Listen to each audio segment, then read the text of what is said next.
So if you know a person, then you don't have to have somebody come along and confirm every separate thing that he says in order for his testimony to count as strong evidence that it happened.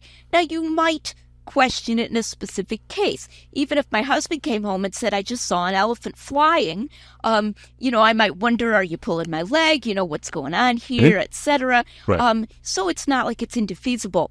But if my husband comes home and says, I just saw a terrible car accident, I'm not going to go, well, can you bring anyone else to tell me that there was this terrible car? Because if not, I'm just going to have to be agnostic about it, right? Right. No, I have holistic evidence that my husband as a person is a reliable witness. And so then therefore, his testimony by itself has a very strong evidential force. Not necessarily indefeasible, but strong. Right. And so in the same way, we ought to be able to approach the Gospels. And we ought to be able to say, okay, here's this author. We find him saying this and we confirm it. We find him saying this and we confirm it, and so forth. At a minimum, this ought to mean that when this author tells us something against which there isn't any reason, so let's suppose it's like not even a miracle. It doesn't even have that higher burden of proof. It's just reporting something Jesus said, for example. And it's certainly not something that's denied in any other gospel or whatever. Then, that ought to be good reason because we know that he's holistically reliable.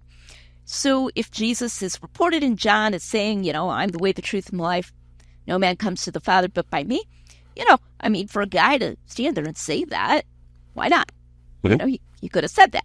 And so then when we have all this other information that shows us that John is close to the facts, that he's scrupulous, he doesn't make stuff up, and so forth, that ought to be a good reason to accept it.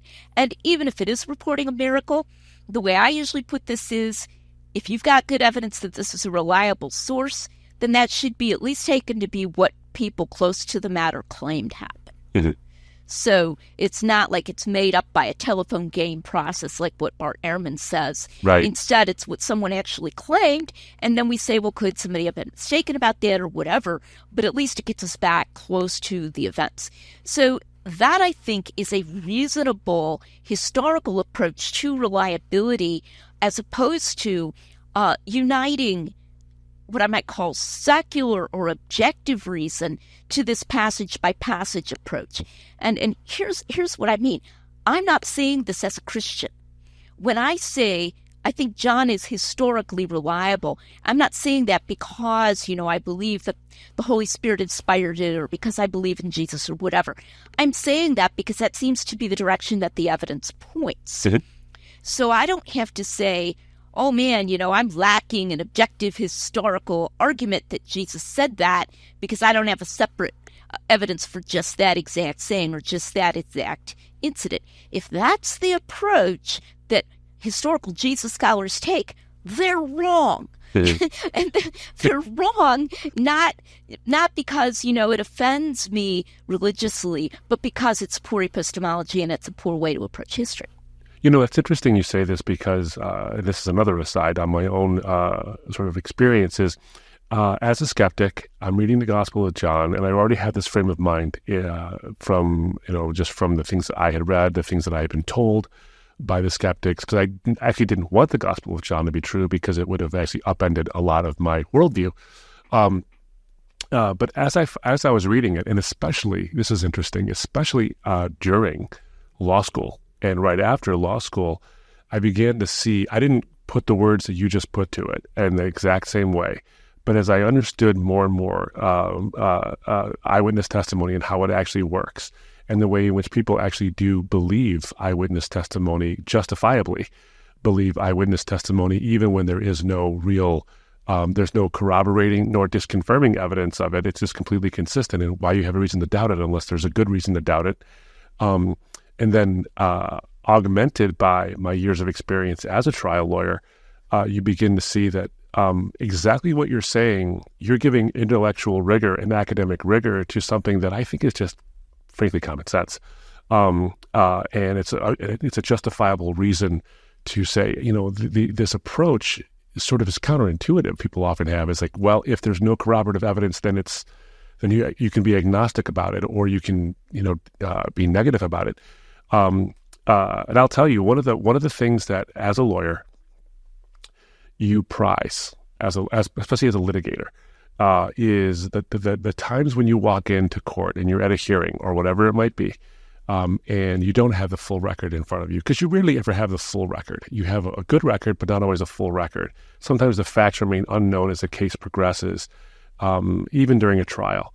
And you present something in an argument to the judge, and your opposing counsel says something along the lines of, well, Mr. Murray is playing fast and loose, or being disingenuous, or whatever words might be euphemisms for lying. What you wait for is the judge who you've been in front of plenty of times, or judges plural, to say these kind of things. And lawyers get this all the time, is for a judge to say, if this is the first time, if Mr. Murray is lying, or if thus and such is lying, this is the first I've ever heard of it. He has never done this before. He has been honest when the record is not complete. He has been honest when it's wrong. And if he's been mistaken, he's obviously reported it as mistaken, and he's done so. Every lawyer prizes that. And I can tell you, I got that one time, and it was one of the highest compliments. And it essentially is,